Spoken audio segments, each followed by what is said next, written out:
C'est la tête du gladiateur Borghese, plus précisément celle de la réplique en plâtre de la célèbre statue exposée au Louvre. Bientôt, elle sera remise en place, tout comme ses bras.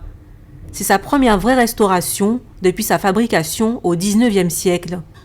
Elle a été réalisée par les ateliers de moulage des musées de France, comme les autres statues de la collection constituée par Victor Schellscher pour l'ouverture du musée qui porte son nom.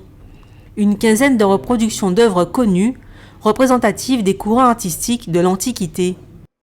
On sait exactement comment en fait, le choix de Victor Schellscher s'est fait, puisqu'on a retrouvé des lettres qui permettent donc de voir à quel moment, on est en 1885, Schellscher a eu l'autorisation du ministre de l'Instruction publique et des Beaux-Arts, et pas le ministère de la Culture à l'époque, lui a donné donc l'autorisation d'aller au musée du Louvre pour qu'il puisse faire son choix parmi les œuvres antiques qu'il souhaitait voir copiées.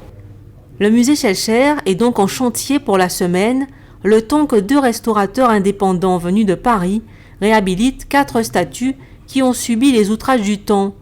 C'est le cas de cette copie de l'Apollon Soroctone.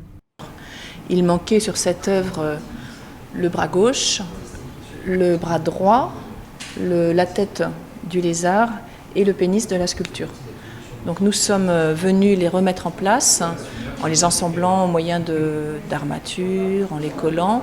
Et nous reprenons les bouchages que nous avons réalisés hier pour que la jonction entre les parties anciennes et les restitutions que nous venons de faire soit correcte, pour que les jonctions et que l'ensemble soit parfaitement lisible et homogène.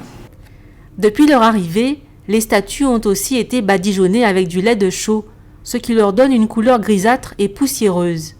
L'étape finale de ce travail consistera à nettoyer les surfaces et à opérer des réajustements colorés.